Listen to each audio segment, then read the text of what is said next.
ठीक है दिनेश जी, उन्होंने तो कह दिया राकेश जी ने अभी कि सब कुछ कानून के हिसाब से हो रहा है और ना तो मैं कानून से बड़ा हूं ना कोई कानून से बड़ा है, वो हो भी नहीं सकता।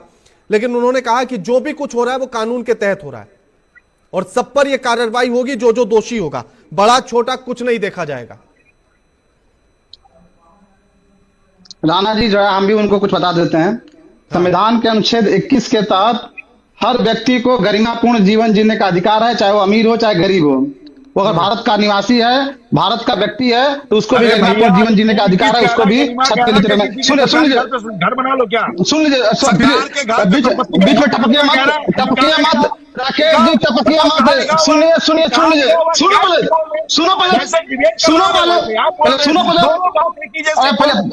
सुन लो, पहले सुन लो, घर बनाना है, सरकारी सुनो तो पहले, कहाँ लिखा हुआ आपने बताइए। अरे सुनो पहले, अरे राकेश पोद्दार पहले सुनने का डाल लो, पहले सुनने का डाल लो, सुनने का एक एक करके बात करेंगे, एक एक करके। राकेश जी और दिनेश जी एक एक करके बात करें। राकेश जी लौटूंगा, उसी सवाल के साथ लौटूंगा। जब मेरी बारी है सुन लीजिए। हाँ दिनेश जी जवाब। मैं अपनी बात कर रहा हूँ, राकेश जी के जब समय आएगा राकेश जी अपना बात करेंगे, उनको जो बोलना होगा बोलेंगे। हमने कहा कि संविधान के अनुच्छेद 21 के तहत सभी को गरिमापूर्ण जीवन जीने का अधिकार है, अमीर है चाहे गरीब है। अनुच्छेद 38 के तहत हर राज्य को कल्याणकारी राज्य होना चाहिए, कल्याण करने के लिए। और ये कोर्ट की बात कर रहे हैं, हम हाई कोर्ट की बात कर रहे हैं, सुप्रीम कोर्ट की बात भी सुन लीजिए।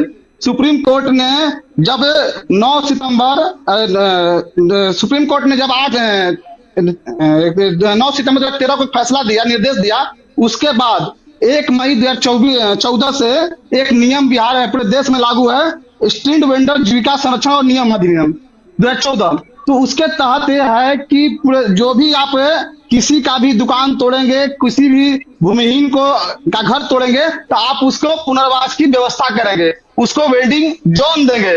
और उसके बाद बिहार ने भी लक्ष्य किया था कि हम 261 वेल्डिंग जोन फरवरी 2025 तक बनाएंगे। लेकिन बिहार में आज तक मतलब अप्रैल 2025 तक खाली 20 जोन बने, जैसे 17 पटना में ही है, 20-25 जोन। तो आप जब कोर्ट की बात कर रहे हैं, हाई कोर्ट की बात सुन रहे हैं, सुप्रीम कोर्ट की बात क्यों नहीं सुन रहे हैं? आप जिसका दुकान तोड़ रहे हैं, जिसका घर तोड़ रहे हैं, उसको वेल्डिंग जोन क्यों नहीं तोड़ रहे हैं? हम चुनाव में गए थे, गरीबों के लिए कहे थे कि जो भूमिहीन गरीब है, जिसके पास अपना जमीन नहीं घर बनाने के लिए, उन गरीबों को अगर गांव में है तो हम 5 डिसमिल जमीन देंगे और शहर में है तो 3 डिसमिल जमीन देंगे। और आपको बता दें राणा जी कि 2008 का बंदोपाध्याय की रिपोर्ट है जो नीतीश जी की नहीं गठित की थी, उस रिपोर्ट में भी कहा गया था कि बिहार सरकार के पास इतना जमीन है कि जो भूमिहीन है उनको जमीन दी जा सकती है। लेकिन इन लोगों ने गरीबों को नहीं दिया। और आपको बता दें मोदी जी जो कहे थे कि 22 तक हम सबको पक्का मकान देंगे, आज भी 40% कच्चे मकान झोपड़ी में है। तो आप गरीबों को कुचल रहे हैं, एक तरफ आप बुलडोजर से गरीबों को कुचल रहे हैं, दूसरी तरफ अपराधियों को खुला छूट दिया, ताबड़तोड़ गोलियां चल रही है। मोतिहारी में वीआईपी नेता गोली मारी गई, मुजफ्फरपुर में आरजेडी नेता गोली मारी गई, बेगूसराय में जदयू नेता गोली मारी गई, बिहार में ताबड़तोड़ गोलियां चल रही है और गरीबों के ऊपर बुलडोजर चल रहा है। कौन सा कल्याणकारी सेवा करने के लिए आया है कि उनको कुचलने के लिए आया है? दिनेश इसमें आपत्ति क्या? दिनेश जी देखिए, पहली तो बात यह है कि जब नीतीश कुमार जी या एनडीए के नेता पूरे चुनाव में लगातार कहते रहे कि सुशासन बिहार में स्थापित है, उसके बावजूद आज जब गृह मंत्री बने सम्राट चौधरी और भाजपा के तमाम मंत्री, कोटे के मंत्री बार बार कह रहे हैं कि बिहार में माफियाओं का सफाया होगा, बिहार में बहुत बालू माफिया है, भू माफिया है, जमीन माफिया है।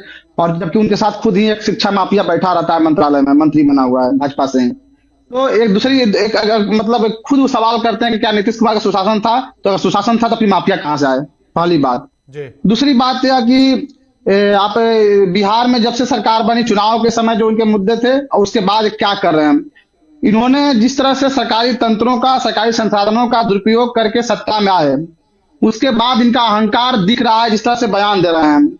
और यह एक सिर्फ बिहार में 2 ही काम हो रहे हैं। एक तरफ गरीबों के, भूमिहीनों के घरों पर बुलडोजर चल रहे हैं, उनके रोजगार पे, जीविका पर, पेट पे बुलडोजर चल रहे हैं, और दूसरी तरफ बिहार में ताबड़तोड़ गोलियां चल रही हैं। अब ऐसा लग रहा है जैसे सम्राट चौधरी जो कि राकेश कुमार से राकेश जी आप ही के पास आऊंगा लास्ट कमेंट लेने के लिए। हाँ दिनेश जी। के राणा जी भाजपा में पता नहीं किस तरह के मतलब भक्तों की फौज खड़ी की है, जो बौखला जाते हैं, सुनना भी नहीं चाहते हैं, बोलते हैं। अरे भाई आपने जो कोर्ट की आप जो बात अरे बिल्कुल कर रहे हैं, अभी भी कर रहे हैं कि देश के हर व्यक्ति को जीने का अधिकार है, गरीब हो चाहे अमीर हो। अगर किसी को अरे एक मिनट अरे सुनो पहले सुनो राकेश प्रधान, अरे तुम्हारा बीपी बढ़ा लेकर दवाई खाओ, तुम्हारा बीपी बढ़ा दवाई खाओ, या पागलों की फौज मत बनो, या डिबेट करने आ रहे हो तो डिबेट करो देंगे। एक एक करके बात करेंगे। राकेश जी लौटूंगा ना आपके पास, अभी आपको पूरा टाइम दूंगा जवाब देने का। लूंगा मैं लास्ट कमेंट आप ही से लूंगा। राकेश जी बात पूरी। अभी जो जिसके पास गरीबी थी, अन्न नहीं था, सरकार उसको अन्न देने की व्यवस्था की। जिसके पास घर नहीं है उसके लिए आवास योजना शुरू से चल रहा है, इंदिरा आवास था, प्रधानमंत्री आवास योजना है। तो यह सरकार का दायित्व तो बनता है अनुच्छेद 38 के तहत, आप कल्याणकारी राज्य है, आपको दायित्व बनता है भूमिहीन गरीब को आपको जगह देने के लिए, सहारा देने के लिए। और ये सुप्रीम कोर्ट की बात कर रहे थे, ये 2011 का फैसला सुना रहे थे। आप जानते हैं कि सुप्रीम कोर्ट का किसी एक मुद्दे पे जो आखिरी जजमेंट होता है वह माना जाता है। और मैं जो बताया 9 सितंबर 2013 का उनका निर्देश था, और 1 मई 2014 से पूरे देश में लागू है कि आप उनको विकल्प देंगे, और विकल्प दे नहीं रहे। दूसरी तरफ एक कह रहे हैं सुशासन की सरकार है बिहार में। अगर सुशासन की सरकार है तो फिर एनसीआरबी के अनुसार दूसरे नंबर बिहार कैसे अपराध में 6 महीना में 1379 हत्याएं किया हुई है केवल 2025 में। अभी आप विजय सिन्हा ने कल सुन लीजिए, विजय सिन्हा ने कल पुलिस और बालू माफिया गठजोड़ का बात कहा। जीतन राम मांझी ने शराब माफिया और पुलिस गठजोड़ की बात कर दी। तो आपके ही सरकार के, आपके ही मंत्री के लोग ऐसी बात कर रहे हैं। हमारा बस आपसे यही सवाल है कि अब सरकार सेवा करने के लिए दिनेश जी समय भी कम है। किशोर जी लास्ट कमेंट, किशोर जी लास्ट कमेंट, दिनेश जी आपके ऊपर दिनेश जी